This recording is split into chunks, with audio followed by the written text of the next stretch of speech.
Second, I apologize.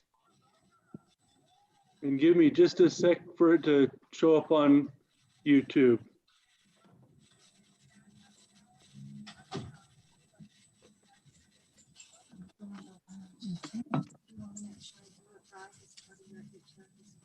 Yes, make sure you go and don't come back before hours.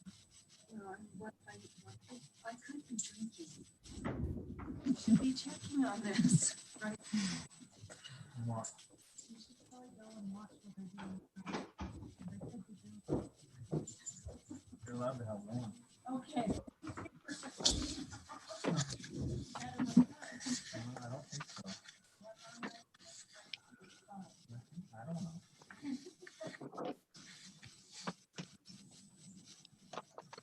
All right, I'm good on my end. I'll pass it to you, Scarlett. Okay.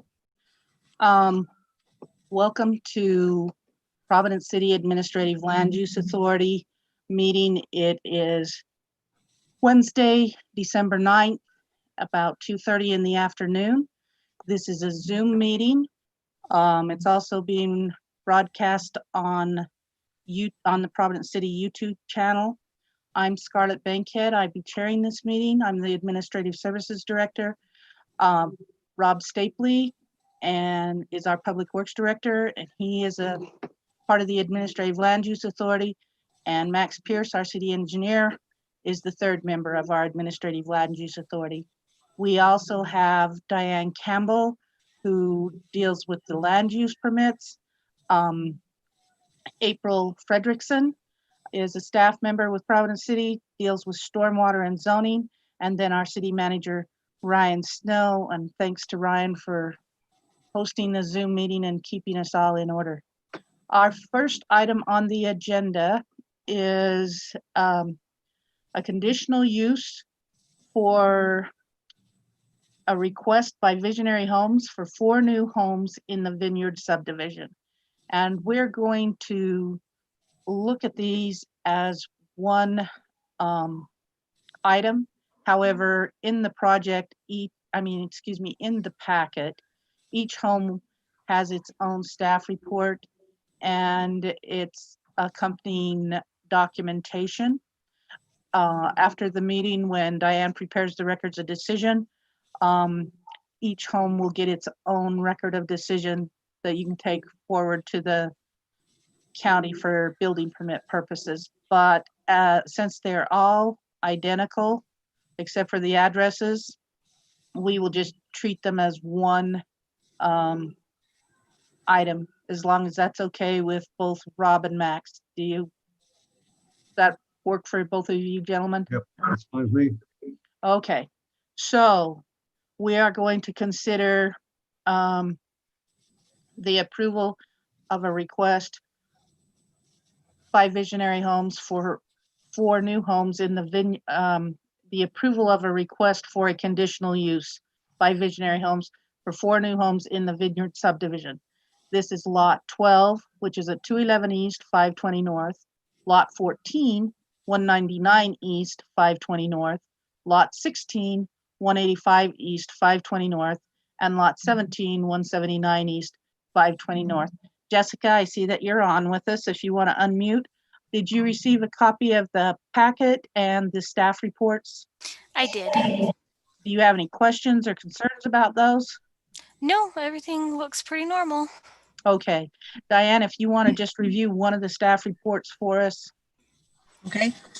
These applications were received on December 3rd, and Rob Stapley inspected the current infrastructure on December 7th.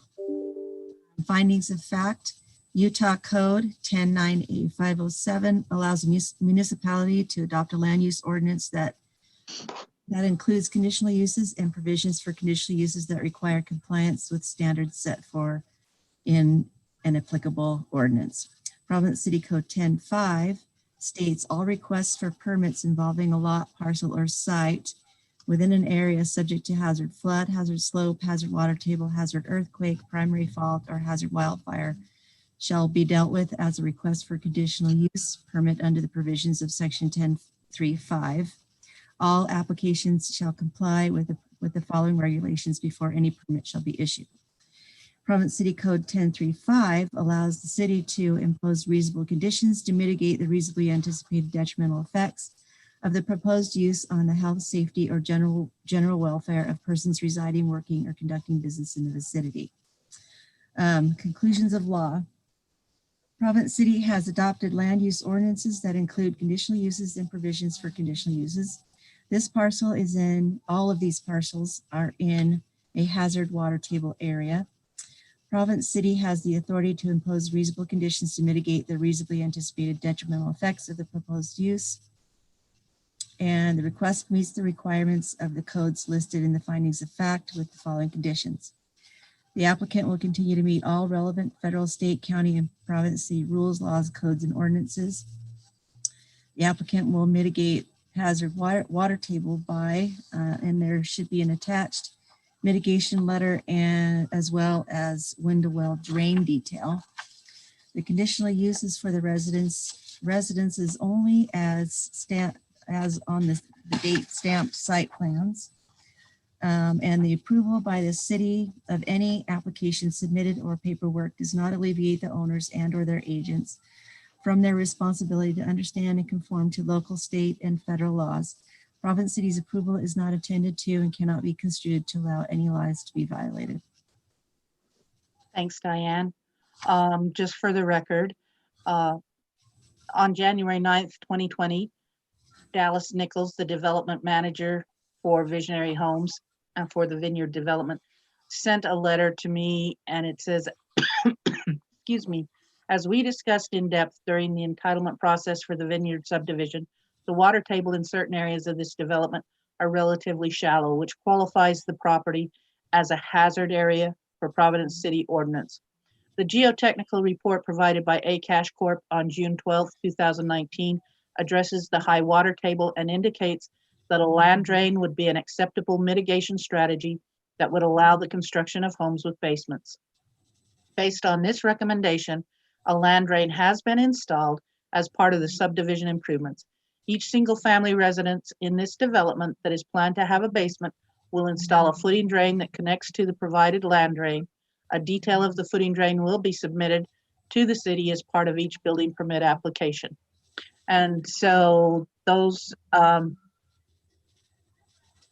footing drain drawings have been submitted with the application. Rob or Max, do either of you have any comments on these four particular homes? I do not. I do not either. They're going well. Okay. The only comment I have, Jessica, is that the same one I always make, and you are more than aware of this right now at this time, but make sure that you've got your property pins in the correct place and when you're getting the initial footings foundation laid out so that it doesn't encroach in the setbacks. That's my big caution to everyone. Do you have any other questions or concerns, Jessica?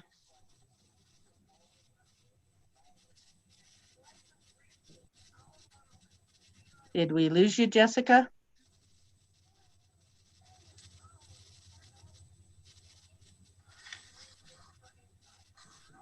It shows she's on and unmuted, so Yes, I can see the mute going on and off, the little red microphone, but there you are. Oh, yeah, no. Okay, I'm here. I don't know Okay. what just happened. No, I don't have any questions. Yes, I'm very aware of correct pin placement, and that is being watched very vigilantly at the moment. I mean, it always is, but extra so right now. So I think my end, I'm good. Okay. All right. With that being said, I would entertain a motion to, let me hurry and scoot back to the agenda so I can read that the way it needs to be. Come on.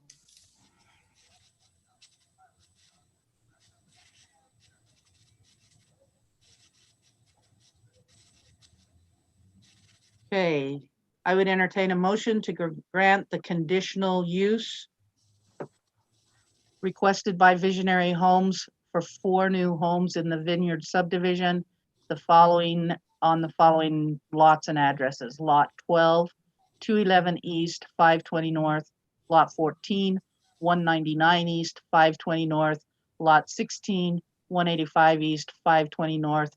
And Lot 17, 179 East, 520 North, based on the findings of fact and conclusions and the conditions that were listed in the staff report and read into the meeting.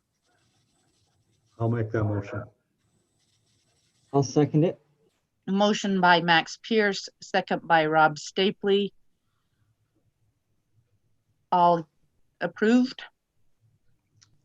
Or all agreed? Aye. Aye. Any opposed?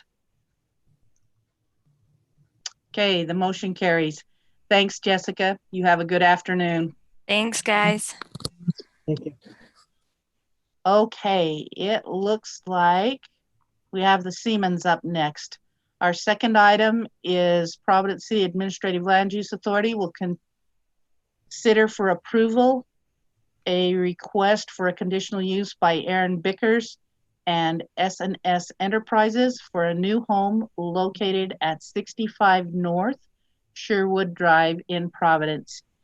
And who do we have representing this? It says Shelley. It says Shelly, but it's Jason. And if I turn on the video, you will definitely know it's not Shelly. Okay. Turn on your But video. I'm happy to do it. Yes, please do it just while we're Okay. doing our thing. Welcome, Jason. Thank you. Okay, Jason, did you receive the packet with the staff report and the associated documentation for the Yeah, meeting? we did. You have any questions on that before we get started? Nope. Okay, Diane, if you want to take a minute and review that staff report with us. Okay. This application was received October 16th. Rob Stapley inspected the curb infrastructure on October 19th, and Aaron Walker reviewed the site, and we have a letter from him dated October 22nd. The findings of fact are all the same as the previous item. The only change on conclusions of law are this parcel is in a wildfire, slope, and landslide areas. And Aaron Walker reviewed the parcel in the interest of fire safety provisions and regulations as adopted by the state of Utah in accordance with the International Fire Code. The applicant, so for mitigation, we have the letter from Aaron. We also have mitigation strategies dated October 12th that were submitted with the application. And then we have the soil resource report dated December 3rd, 2020. This conditional use is for the residents only as shown on the site plan date stamped October 19th.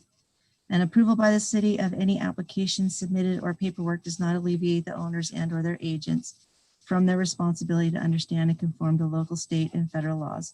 Providence City's approval is not attended to and cannot be construed to allow any laws to be violated.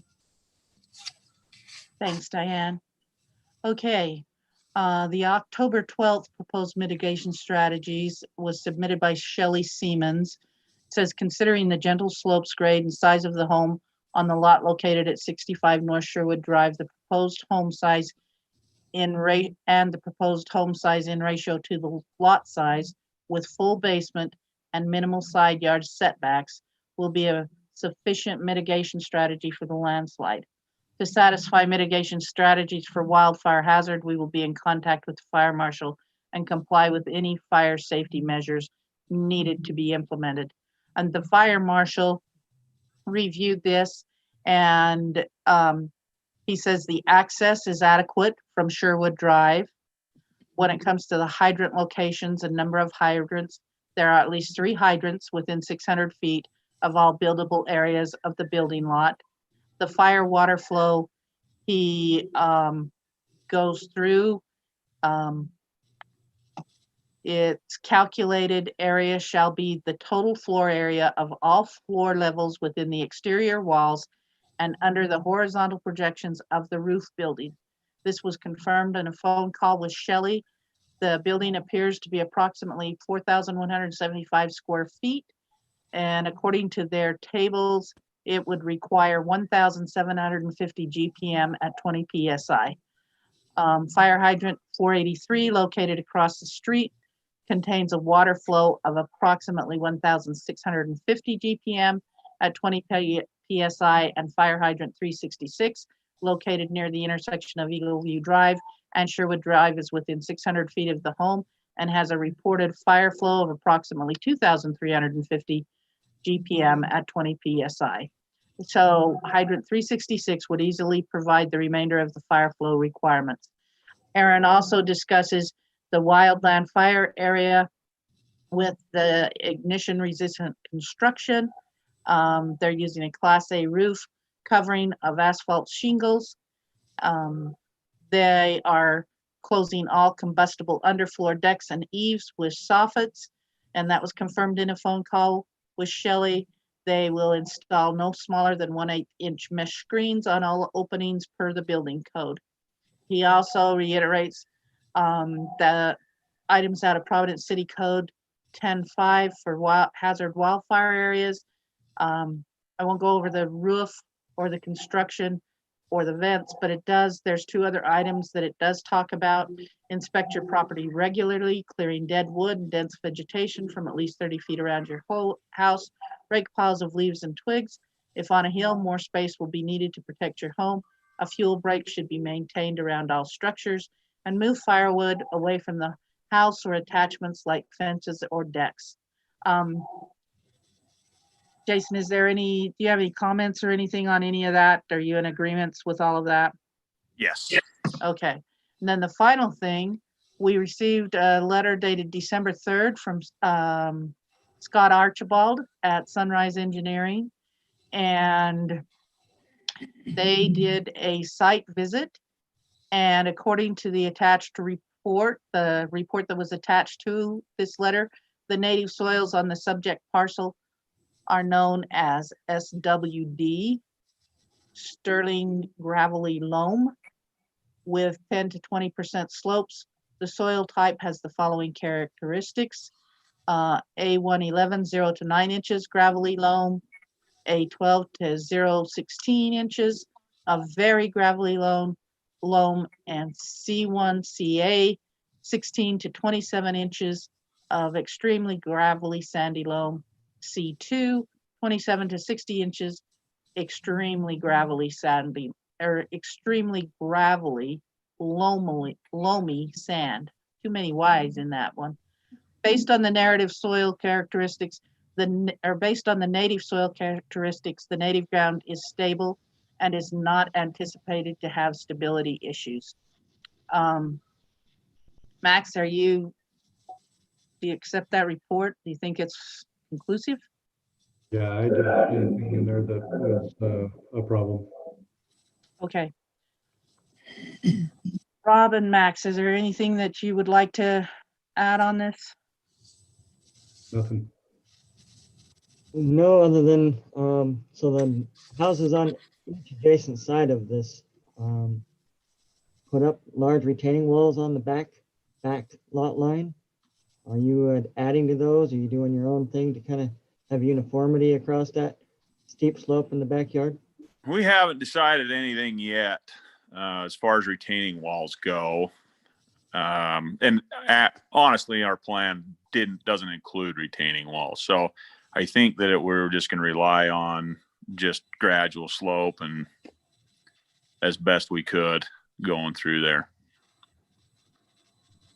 Okay. Ryan or April, do you have any comments on this particular one?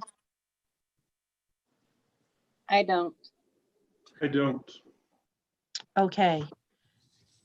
Jason, is there anything else you'd like to add? Nope. All right. That being said, I would entertain a motion to approve a conditional use requested by Aaron Bickers and SS Enterprises for a new home located at 65 North Sherwood Drive, Providence, Utah, based on the findings of fact, conclusions, and with the conditions listed in the staff report and presented in the meeting. Could I get that motion? I'll make that motion. I'll second it. Motion by Rob Stapley, second by Max Pierce. All in favor? Aye. Aye. Aye. Any opposed? Voting was unanimous. Thanks, Jason. Have a very Thank good you, afternoon. guys. All right. Okay, we'll see you. See ya. Steve, we're on to yours. I'm here. Welcome. Thank you. Item number 3, conditional use new home. The Providence City the Providence City Administrative Land Use Authority will consider for a approval a request for conditional use by Stonegate Homes and John Roberts for a new home located at 171 North, 850 East in Providence. Steve, did you receive the packet and get a chance to look at the staff report in there? I did. Do you have any questions or concerns about that? Nope. Okay. Diane, if you want to just take a minute and read the staff report for this one. Okay. This application was received December 2nd. Rob Stapley inspected the current infrastructure on December 4th, and Aaron Walker reviewed the site and sent a letter dated December 7th. Findings of fact are all the same as the previous items.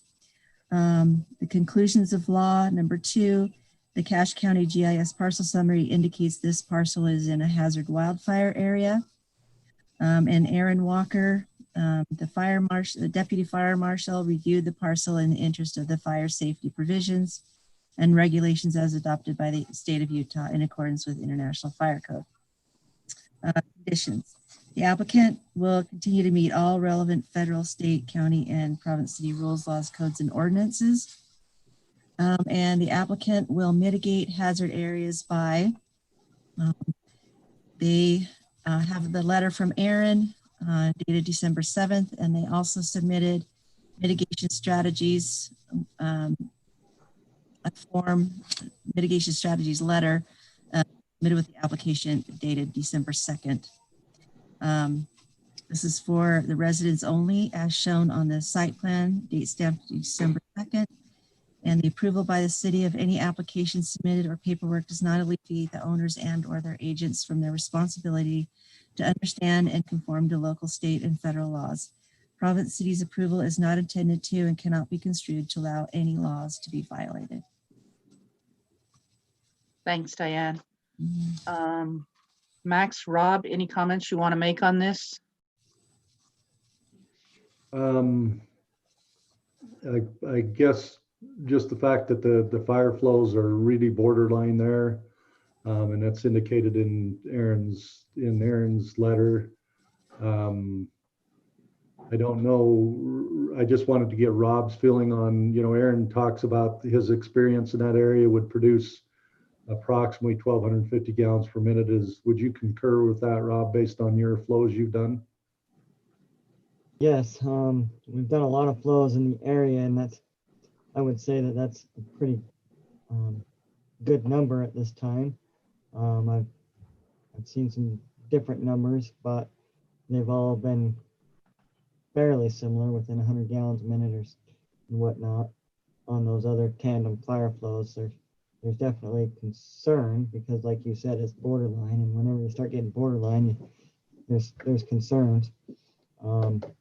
But the data we have currently shows that it does meet that criteria that they're looking for. So from Aaron's letter, he discusses the access and he approves the access. The home is being built to the front east side of the lot, and as such access is within 150 feet. He's also approving the fire hydrant locations. There are 3 hydrants within 600 feet of the proposed home. Then he does discuss the fire water flows. And in the letter from Aaron, he states the builder and homeowner have elected to install an approved NFPA 13D automatic sprinkler system throughout the required areas of the home as an option to meet the required fire flows. And he's marked that as approved. So they are taking an extra step that several of the homeowners have not done. Aaron also goes on to talk about the Wildland urban interface. The roof coverings are approved. The faucets, the soffits are approved, and the 1/8 inch mesh screen on all openings are approved. Again, he reiterates the city code encouraging property owners to implement inspecting the property regularly, cleaning the dead wood, moving firewood away from the house or attachments, and so forth. We also have a letter from Civil Solutions. And they, there we go. Their mitigation strategies and for wildfire and moderate slopes, we propose to reduce or eliminate potential for wildfires during construction by stripping the topsoil layer, stockpiling it for future use. This will eliminate any combustible foliage directly around the construction area and within 30 feet of the front and back. We will not allow storage of combustible materials such as gasoline, propane, or other easily ignitable materials on site, except for their use in the equipment they are designated for. You just froze.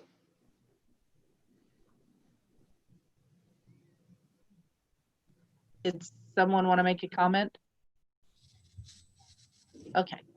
There are very minor areas designated as moderate slope. We propose to mitigate these areas as designated on the GIS parcel summary through the process of constructing the home. The excavation for the foundation will create spoils that will be used to level the areas around the home, provide more gentle slopes in the immediate area around the home. The attached elevation sheets for the home show that we will use sloping grades to create the elevation change between the front and rear yards. The rear yard will be leveled a minimum of 25 feet at the walkout basement grade, and we will maintain minimum code slopes away from the foundation at the completion of final grade. Max or Rob, do you have any concerns with any of the proposed mitigation strategies? No, so this lot ended up not being part of the landslide zone based on the county's geo study on the landslide potential area. Kind of must have skirted just outside of that, I take it. We seem to have a lot of little baldy homes that hit the landslide scenarios, but not this one. This was It's not showing up on there, Rob. Okay. And Civil Solutions did do a look into Well, I the noticed on soils. that page above it, it talks about the things not included in the scope for what they did, and it talks about slope stability and geotechnical studies.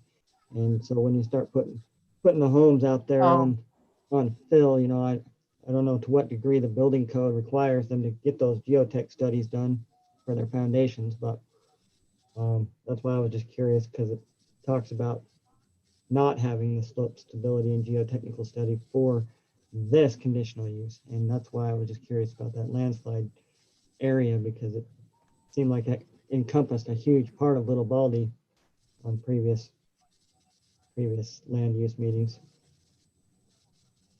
Yeah, so this lot does have fill on it, but we had them dig where I went and marked the corners of the home for them, and they dug at the back wall, and we hit native soil at 11 feet, which is actually shallower than the one we did at the Brintons on lot 14.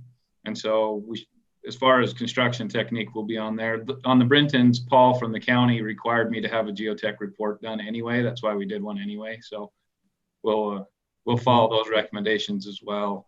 They asked me to roll the soil before we place the footings and that kind of stuff. So there's some things like that. Plus we did a foundation drain at the Brintons, and we'll do a foundation drain around this one as well. which will help mitigate that water that's down below. Wonderful. Thanks for all that input. Ryan or April, do you have any comments? I don't. I don't either. I want to say thanks, Steve. The plans, the documentation you submitted with your application was done very well. So thank you for that. Oh, you're welcome. Max, any other comments? Nope. Okay.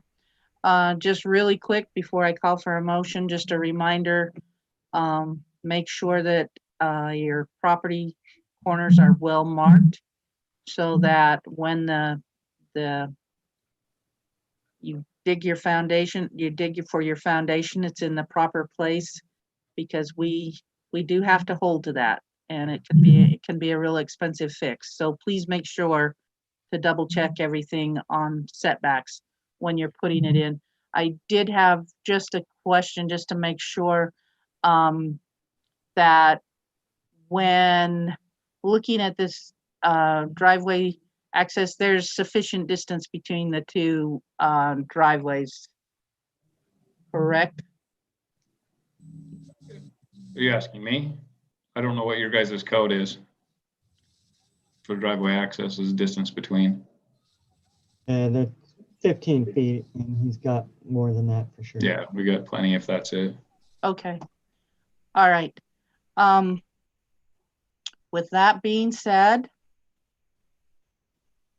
I would entertain a motion to approve the request for a conditional use by Stonegate Homes and John Roberts for a new home located at 171 North, 850 East in Providence, based on the findings of fact, conclusions of law, and the conditions that were established in the staff report and the mitigation strategies that have been provided. I'll make that motion. Which one wants to make that motion? I'll second it. How about that? Okay. Motion by Rob Stapley and second by Max Pierce. You guys couldn't have done that any better if you'd had a choir director, I don't think. I should have been watching then, because yeah, I didn't hear him at all. All in favor? Aye. Rob, did you vote? Aye. Okay. Any opposed? All right. Passes, Steve. Thank you very much for your application and your time. No problem. Can I ask you a quick question? Sure. Regarding the fire sprinkler systems? It sounded like when I talked to Aaron, the flow rates are low enough up there. And when Rob did the tests on the Brenton residents, we're in that same area. So I figured they were very close to the same thing, since nothing's really changed with the water system up there. But it kind of sounded like it might be an option that the homeowners can't choose, or can choose not to do a sprinkler system. I was under the impression it was mandatory if the flow rates were that low. If you go back at Aaron's letter and read it, it's still going to be required based on you're getting reduced mitigation. What page was that? The building up. So this is about 8,600 square foot in size. Yeah, under roof, it's a fairly large footprint. Yeah, so it's required for 2,500 gallons per minute, and we're only hitting 1,200. Yeah. Therefore, you're still going to be required to have the fire sprinkler system in order to mitigate it and get it down to that number. Okay, that's what I thought. And so I've talked to just about everybody on that street, and all of them, I've told them you're going to need to do a fire sprinkler system. It just, for a second there, it sounded like that was an option they could choose not to select, but it doesn't sound like that's the case because the flow rates are so low. Correct. Okay, that was all I had. Thank you, guys. Thank you. Thank you. That concludes our agenda items. Unless there is any business that anyone feels like we need to bring up to put on a future agenda, I would entertain a motion to adjourn. I make a motion, we adjourn. I'll second it. Motion to adjourn by Max Pierce, second by Rob Stapley. All in favor, aye. Aye. Aye. Motion carries. The meeting is adjourned. I'd like to thank everyone for their participation and have a good afternoon.